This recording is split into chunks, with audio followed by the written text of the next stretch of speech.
Never let a situation or circumstance define your life, no matter what it may be. And understanding that you got something inside of you that's greater than that situation or that circumstance, but you have to constantly believe it, and not only believe it, you have to make decisions and choices every single day to put you a step forward toward what you believe your life was. My work ethic. And I took pride in that, right? I was never the biggest, the fastest, the strongest, never had the most resources, but I had a work ethic.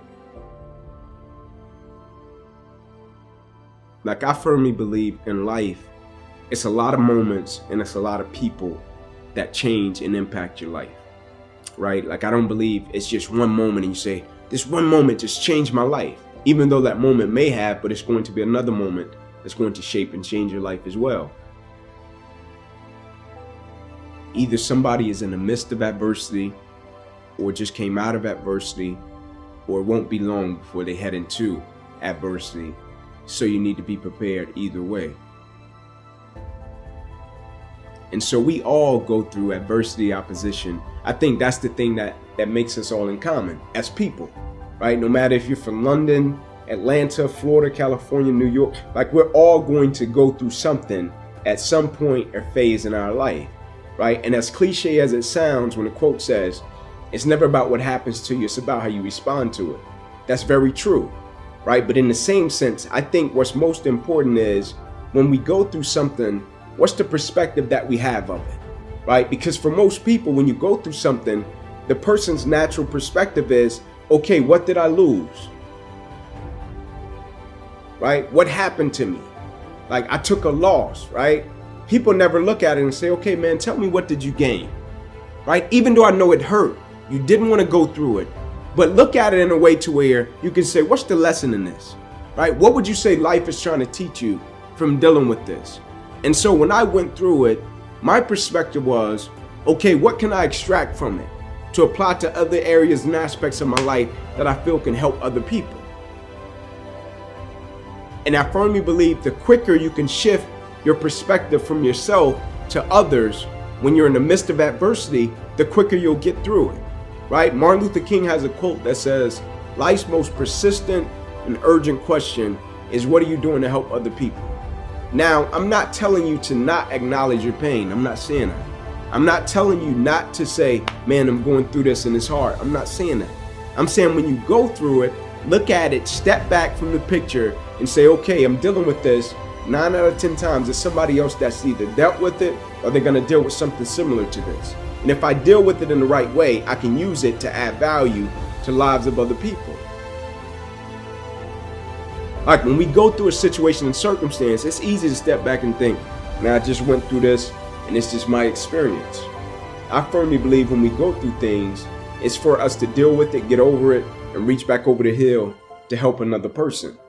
And a lot of times, like you said, when you're trying to work through it, you think, man, how can I help somebody?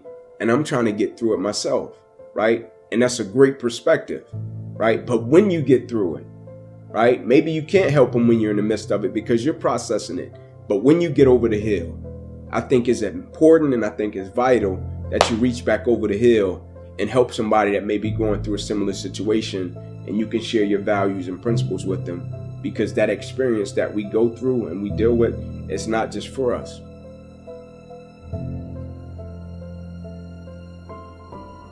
I think we help people in different ways, right? It's almost like leadership, right? You find some leaders that are vocal, right, that can talk. You find other leaders that lead by example. They're not big talkers, right? They're just the guys you watch. They're going to do their thing, and you can point to them and say, hey, man, you see the way that guy works and does his thing? Follow him. And I think the same for opposition and adversity. You find some people, they can work their way through it, and then they can speak about it and tell people. You got others that deal with it, and they can work their way through it, and you almost have to pry it out of them. The reason that I think belief is important is because, like, when you're young or when you do something and you're a novice, right, and you start out doing it and you might think you can do something with it, or you might not. You might do it and it's being driven by your passion.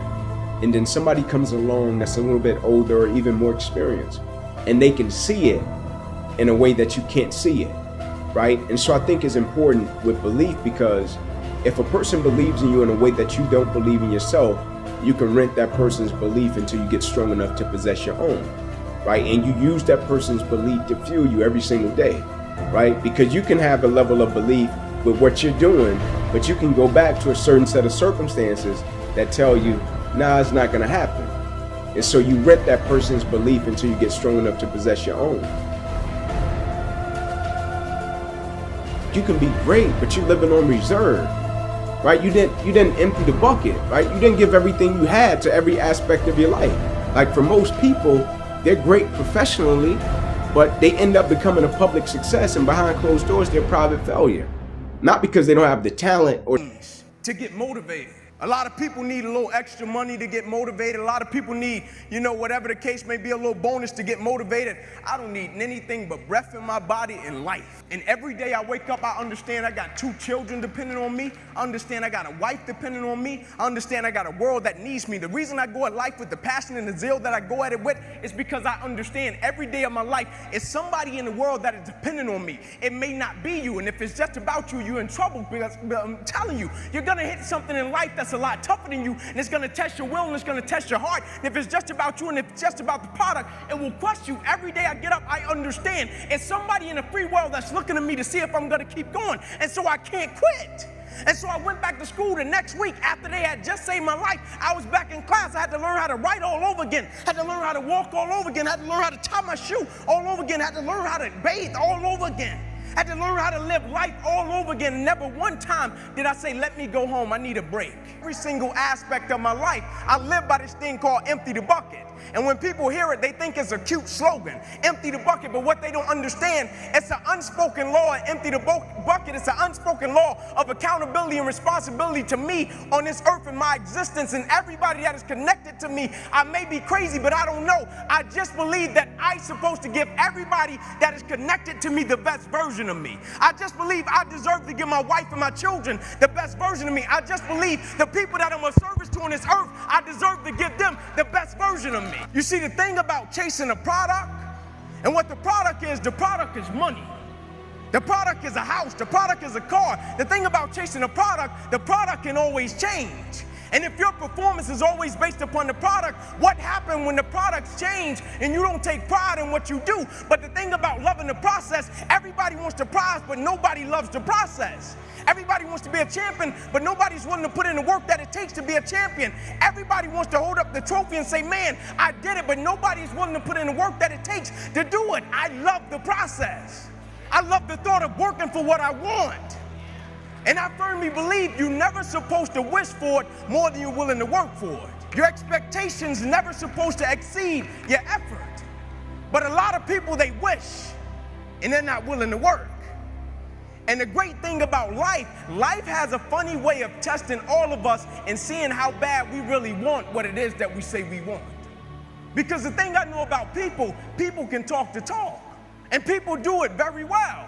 But life is going to hit you with a certain level of opposition. Life is going to hit you with a certain level of adversity. And life is going to say to you, you said you wanted it, now let's see how bad you really want it.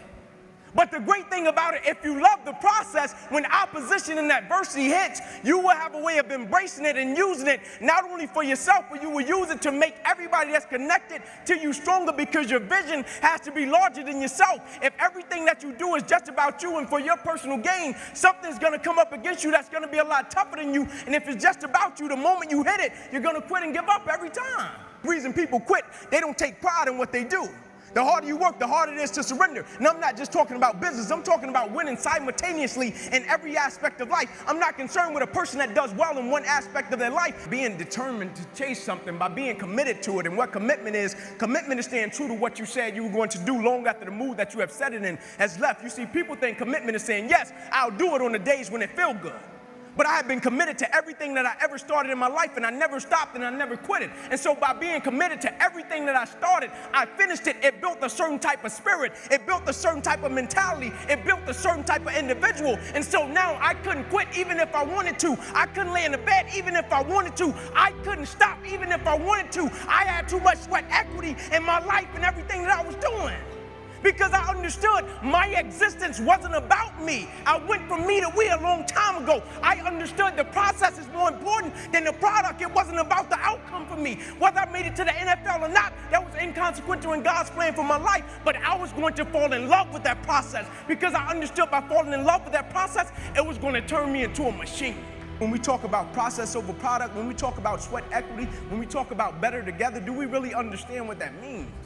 Because sometimes the thing about life always comes along when we make up our mind to try to distract us. But truth be told, we all know that we're stronger together. And that's in every aspect of life, whether it be sports, whether it be business, whether it be a marriage, whether it be a family, we're always stronger together. It's kind of like the Planet of the Apes movie when Caesar and his guys, they were going crazy, they were going bananas, and Caesar stood back on the hill, and Caesar was trying to calm them down, and they wouldn't calm down, and they wouldn't listen to him, and the way he got their attention was phenomenal. The way he got their attention, he picked up a piece of straw. One silly piece of straw. Caesar picked up one silly piece of straw and he held it up in front of him. He picked up one straw and he broke it. And then he picked up 2 handfuls of straws and he braced it. And what he was telling them, alone, weak, can do nothing. Together, strong, unstoppable, can change the world. Meaning, you ever been in the airport and when you don't get your flight on time, you get delayed, and you could be standing by some people and they get mad and they almost make you mad? You're like, man, I wasn't even trying to get mad, but they making me mad. Never even realizing life may be protecting you from something. Like it's like the 9/11 incident. I was doing some research on it. I'll never forget. I'm doing research on it. Terrible incident. A lot of people lost their lives. Senseless act. And it talked about in this article the other side of it. And in the other side, what they spoke about was that morning, a gentleman had to take his daughter to kindergarten, and he really wanted to get to some meetings, but because he had to take his daughter to kindergarten, he couldn't make it to the meetings on time, and so he just called out the whole day, and his wife asked him that morning, he was getting dressed, his wife said to him, can you please take our daughter to kindergarten? He said, I really need to be at these meetings. She said, can you please take our daughter to kindergarten? I really need to be at work. He said, I really need to get to these meetings. She asked him one more time, can you please? I beg you, can you please? He said, all right, I'll do it. He called in, didn't go to work that day, and because he took his daughter to kindergarten, it spared his life. One gentleman on the New Jersey Turnpike, headed to the same buildings, New Jersey Turnpike, accident happens, breaks down, can't get there on time, and because it happened, a situation that he couldn't control, it spared his life. One gentleman got a new pair of shoes, walking to work, got a blister on his foot. He had to go back home, change his shoes, and because he had to go back home to change it, it saved his life. One gentleman walking down the street, they send him to get some donuts. A guy comes, spills some coffee on his shirt. He had to go and change his shirt. Because he had to go and change his shirt, it spared his life. The other side. Meaning things happening out of their control, and because it happened out of their control, it spared their life. Meaning at a certain point, when do we control the controllables? Attitude. When do we control the controllable? Focus. When do we control the controllables? Commitment, dedication, spirit, the energy and the passion that I bring into an environment. When do we control the controllable? I couldn't control. I got a paralyzed right arm and hand. I couldn't control my career ended. I couldn't even plan for it. But when it happened, I could step back and say, okay, life, I can no longer play the game of football, but let me extract that dedication and commitment from the game. I could step back and say, my arm and my hand is paralyzed. My dedication isn't. My purpose isn't. My arm and my hand is paralyzed. My work ethic, it isn't. My purpose isn't. My arm and my hand is paralyzed. My dedication isn't. My purpose isn't. Meaning my reason for why I first started, it never got paralyzed. And as talented, as brilliant, as strong as people are, it's the saddest thing in the world when I see people just stop giving everything they got to something that they once loved. Because I think we all know the raw truth of it is people don't burn out because of what they do. People burn out because life makes them forget why they do it. Meaning life hits them and hits them with something till they just like, man, if I got to go through that, like I'm not bringing it today, man. And every day is not a good day. Everything is not all peaches and cream. But that's why the culture is so important. That's why when the culture is set, we know what we bring to it, and we know how we get down because we know what we're working for, and the purpose of it is greater than any individual. Exactly what I wanted. About to get this thing called NFL. And I'm 10 games away from this dream. that I wanted my whole life, right? This thing that I've been working for my whole life. My whole life is dedicated to this one game. I'm up Saturday mornings, 4 o'clock, 5 o'clock in the morning, 2 miles to a fire station, 2 miles back home. I'm in the park, 9:30, 10 at night, doing everything in my life surrounded the game of football. I'm sitting at home at night. I'm throwing balls up to the ceiling, and I'm catching them different type of ways, trying to see if a receiver was to check me, if I wanted to catch an intercept. Like, everything revolved around this game, and I finally get in a position in my life to where now I'm 10 games away from it. I got the paperwork that states I'm about to be an NFL draft pick. NFL on top of the paper. Inky Johnson projected top 30 automatic multi-millionaire. Now all you have to do, the hard part's over. Just play the next 10 football games, Ink. You made it. And I go out in a silly game against Air Force, 2 minutes left, and I go to make a tackle that I can make with my eyes closed. And I hit this guy, and as soon as I hit him, I knew it was a problem, but I didn't think it would be this type of problem. Like, you know how when things happen, you're like, I didn't expect that, but I don't think it's going to be anything too crazy. And when I hit him, every breath in my body left. My body goes completely limp. I fall to the ground. I blacked out. My eyes open. I'm still not, too concerned because it's football. I told Pastor, I never thought about a career-ending injury. You have injuries within the game. When my eyes open, guys run over, Ink, let's rock, man, let's go. Let's finish him off. And I'm like, I can't. They're like, what do you mean you can't? You're our starting corner. Get up. You can nurse your injury after the game, man. I'm like, no, I can't. They said, what do you mean you can't? I said, I can't move. It's a shock, neck to my toes. I can't feel anything. Shock leaves. It stays in my right arm and hand. I'm like, maybe I got a bad stinger. They put me on the spine board, wheeling me off the field. Doctor says to me as he's walking beside me, I don't know how you're still alive, son. You don't have any pulse. We get to the ambulance. My father's standing there. I'm like, Pops, I laid it on him, right? I put it on him, right? My dad's like, yeah, but I think you got the worst part of this one, Ink.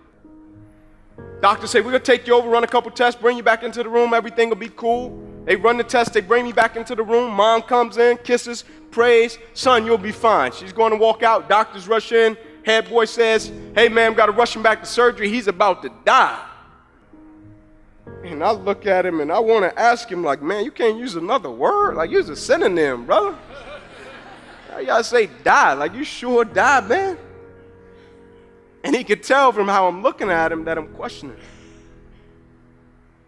And he says to me, you ruptured a subclavian artery in your chest. You're bleeding internally. If we don't perform this surgery tonight, I guarantee you, you won't be here in the morning. From 7 years old to 20 years old, boiled down to one moment.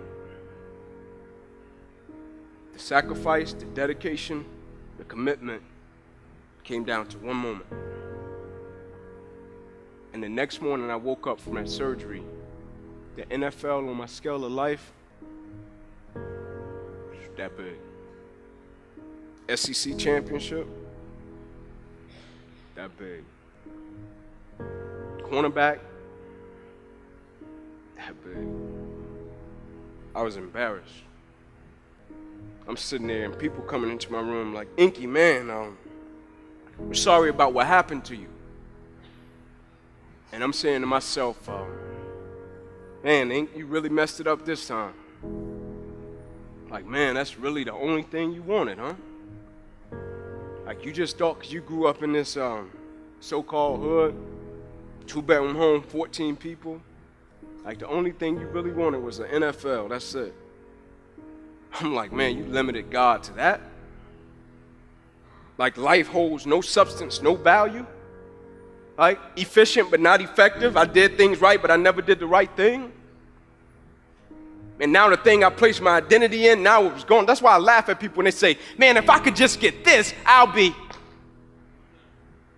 Man, if I could just get this position, I'll be. Woo! Man, if I could just get this amount of money, I'll be. I'm like, woo. But what happens even if you get it or you don't get it? What happens when God says yes and no? Like, do you have the ability to accept what you don't understand? Can you still see God's plan when it didn't go the way that you thought it would go? Can you handle when things get off course? I'm sitting there and I'm thinking, like, man, I'm 8 games away and God is redirecting me. And I'm like, God, just let me get to the NFL, then redirect me.